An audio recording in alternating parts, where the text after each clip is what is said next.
te propose de faire un petit temps de discussion suite aux échanges sur le chat, avant de passer aux conclusions d'Olivier. Voilà, donc je peux enchaîner, non? Tout de suite. Merci beaucoup, à toi, la parole. Donc, je suis très honoré de pouvoir intervenir à ce colloque qui est passionnant. Et vous me permettrez de dépasser un peu la thématique. Si un étudiant le faisait, je mettrais du hors-sujet. Mais comme j'arrive à la fin, donc ça me permet, comme souvent dans les conclusions, non, c'est pas la conclusion que je fais, mais à la fin, on a une petite ouverture qui est parfois admise. Donc, j'interviendrai à ce titre-là. Je vais donc partager mon écran. Est-ce que vous voyez mon PowerPoint? Ça se voit? Oui. Oui, ça va. Oui. Très bien. Donc, je vous propose comme thématique le dépassement des droits humains pour faire face au changement climatique, de la pertinence des droits de la nature. Donc, on vient de parler de l'humanité, donc on a déjà un problème de personnalité juridique de l'humanité. Et là, je vais au-delà de l'humanité et on va regarder si on peut accorder éventuellement aussi des droits de personnalité à des éléments de la nature. Alors, le point de départ, ce sont les droits humains. Donc, ça sera notre critère de comparaison pour voir si on peut raisonner par analogie par rapport aux éléments de la nature. L'intérêt a priori de cette réflexion, c'est que la consécration de droits de la nature peut augmenter les moyens d'action face au changement climatique dans la mesure où des éléments de la nature sont aussi des victimes du changement climatique. Alors, en partant du statut juridique de la personne humaine, et là, je raisonnerai principalement comme internationaliste, mais pas seulement, je proposerai plein d'extrapolations aussi vers le droit national. Alors, quels sont les différents statuts de l'être humain? Donc, en droit interne, c'est la pleine reconnaissance de la personnalité. En droit international, ce n'est pas le cas. On n'a aucun système juridique qui donne une pleine personnalité juridique aux individus. C'est pour ça, d'ailleurs, en droit international, on les appelle individus ou particuliers et pas personnes physiques, comme par exemple en droit interne. En revanche, on a l'idée de sujet partiel, c'est dans le cadre des instruments protecteurs des droits humains. On a des droits en tant qu'être humain dans le cadre de listes limitativement énumérées. On est parfois aussi sujet imparfait, on est investi de droits, mais lorsqu'ils sont violés, ça aboutit à une recommandation. Donc, on ne peut pas vraiment invoquer ces droits-là d'une manière obligatoire, d'une manière qui lie les États. Ensuite, on peut être sujet indirect, comme individu dans le cadre de la protection diplomatique, mais surtout, on est objet juridique en tant qu'être humain, principalement en droit international. Et là, on peut le rapprocher des éléments de la nature. On peut être objet juridique, mais investi d'attributs, la réglementation harmonisée en droit international privé, par exemple, le montre, ou on est carrément simple objet juridique, donc une chose. Alors, comment on peut dépasser ce stade, comme on peut l'imaginer, comme on l'a en matière de droits humains, où on a atteint quand même le statut d'un sujet partiel, comment on peut imaginer la même chose pour les éléments de la nature? Donc, on peut d'abord constater que c'est juridiquement possible, c'est ce que je vais vous montrer, à travers d'une communication qui sera très impactée ou très fondée sur la philosophie du droit, donc plutôt une réflexion théorique, contrairement aux nombreuses communications très pratiques qu'on a eues auparavant. Donc juridiquement, c'est possible parce que le droit est fictif, et donc il n'y a pas de limite aux fictions. C'est opportun parce que les éléments de la nature sont affectés par le changement climatique. Et c'est utile parce que ça augmente les possibilités d'action, par exemple, pour agir en justice. Et donc, ce que je vais dire, ça vaut surtout pour le droit international, mais pas seulement, aussi pour les ordres juridiques. Donc, mon plan sera le suivant.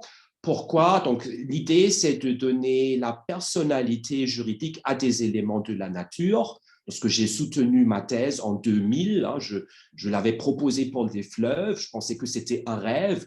Et comme vous le savez, certains systèmes juridiques comme la Nouvelle-Zélande, l'Inde ont donné la personnalité juridique à certaines rivières, ce qui veut dire une fonction de nous en tant que chercheurs enseignants, c'est aussi de concevoir le droit de demain. Donc, ma communication, c'est surtout du droit du demain parce que ce n'est pas encore du droit positif, en grande partie au moins.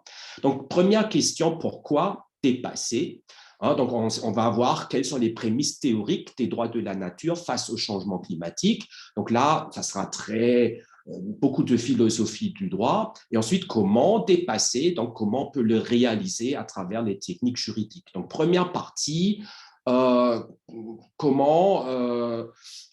quels sont les fondements, donc d'abord, le droit comme système fictionnel, je me permets de le rappeler, même si certains auteurs comme Duguy ou Rioux, donc vous savez, c'est l'école de la sociologie du droit qui le conteste, mais depuis le droit romain, le droit est essentiellement conçu comme système fictionnel. Et ensuite, on verra quel est le rôle des valeurs qui peuvent fonder des droits de la nature. Donc, on va dans le domaine de l'éthique. Alors, le droit, il peut être considéré comme un monde fictionnel, comme toute fiction, comme Alice au Pays des Merveilles. Elle traverse dans le deuxième volume un miroir. De l'autre côté, elle rencontre un lapin et en costume et cravate qui parle. Donc, on voit clairement qu'on est dans le monde fictif.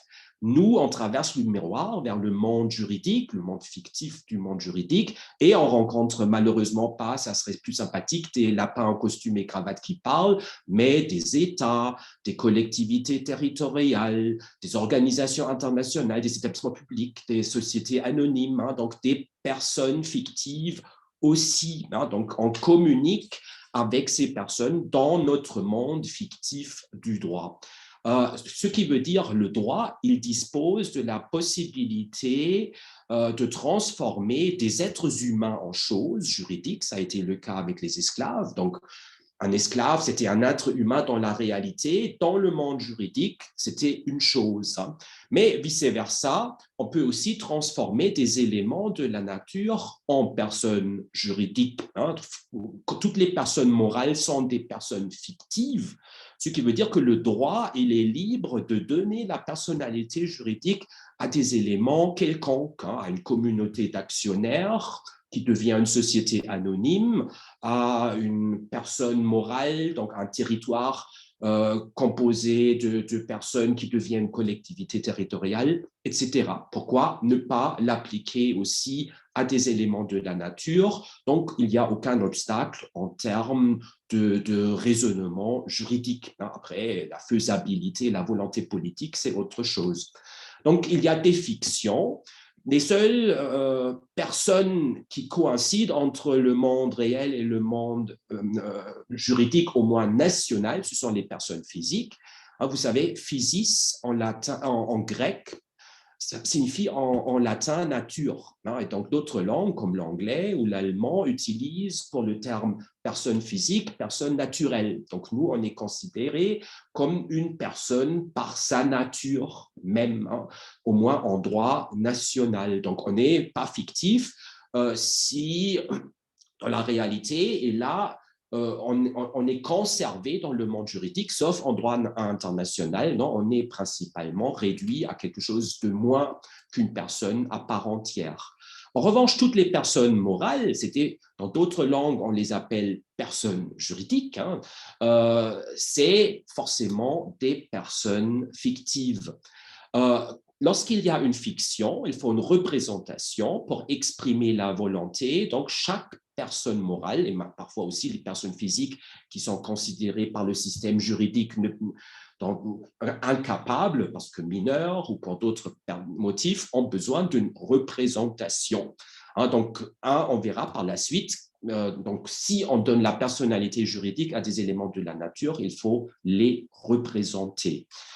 Maintenant, deuxième point, après avoir vu le caractère fictif du droit, donc la faisabilité par principe d'accorder la personnalité juridique à des éléments de la nature, il faut voir dans quelle mesure ça se justifie sur un plan éthique, hein, parce que le droit, il est aussi un système intégrateur de valeurs éthiques qui s'expriment à travers le système juridique.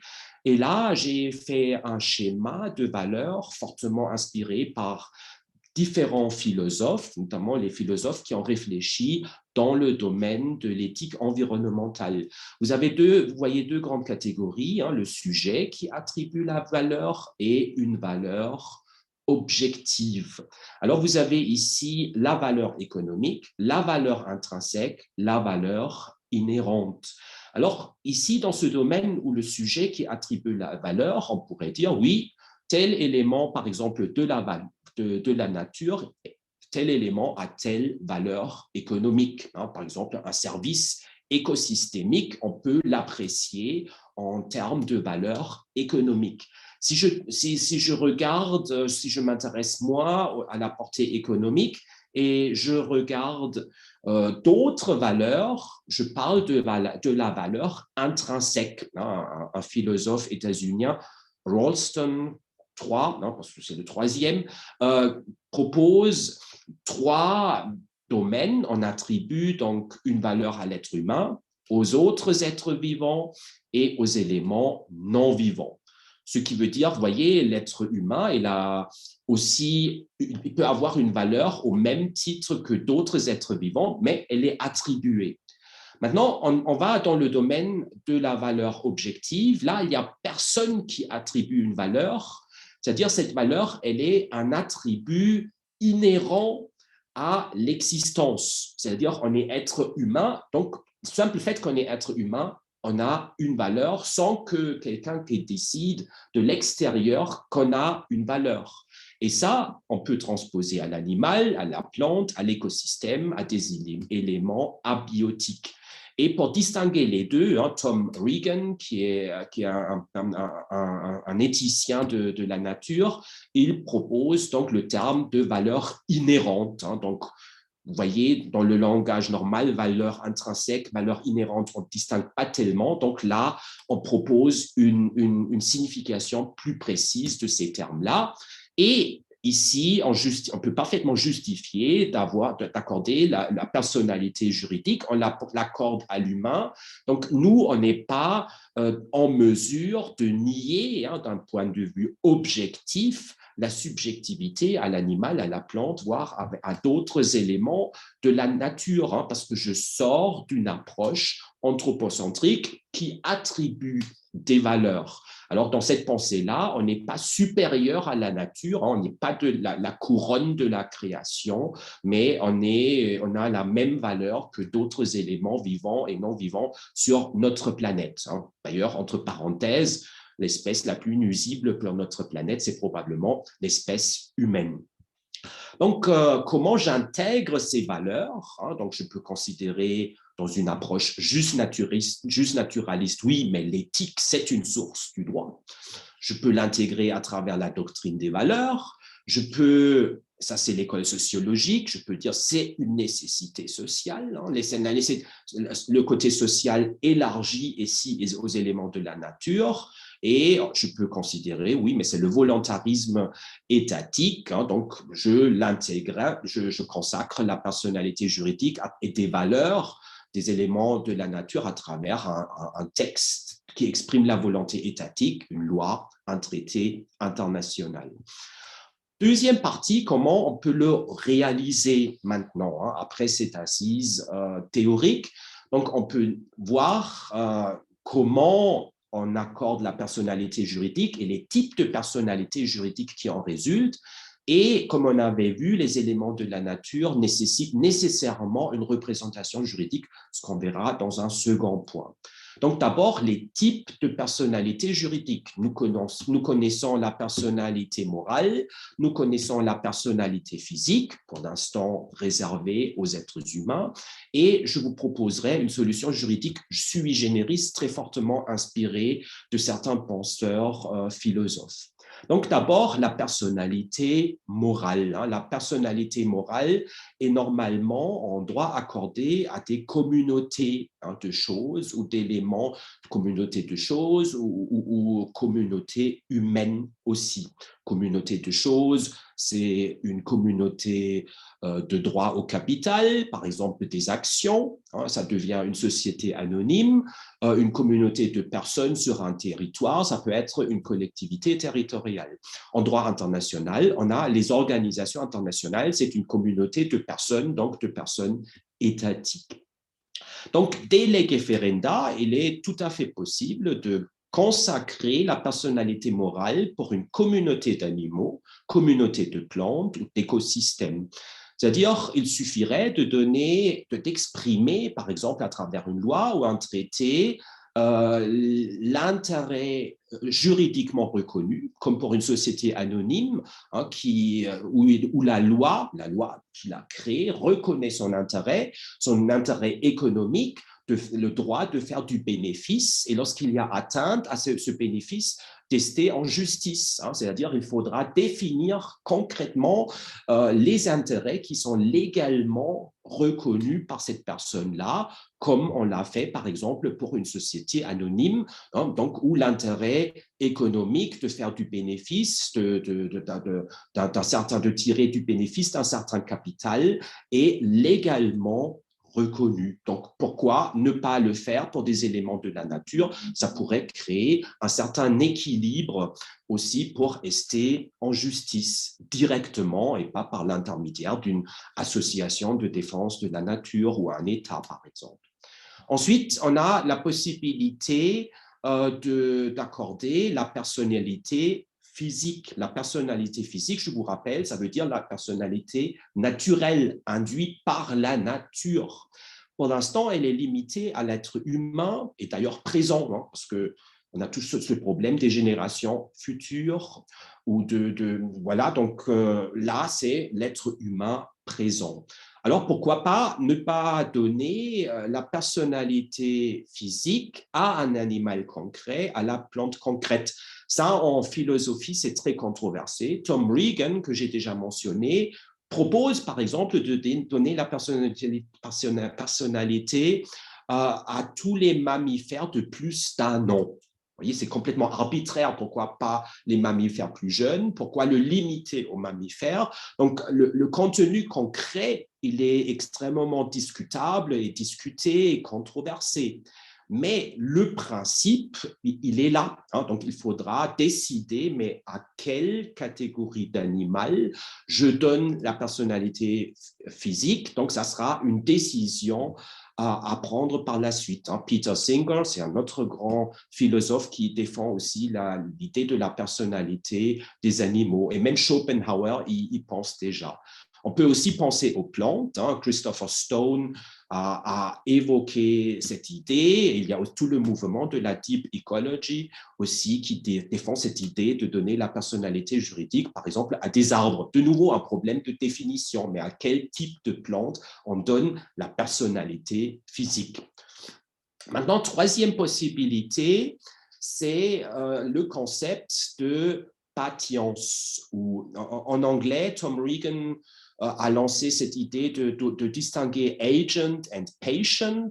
Donc, je préfère une latinisation pour éviter l'assimilation avec un patient. Donc, patience, en latin, ça veut dire une personne qui souffre seulement. Agens ou agens, c'est une personne qui agit.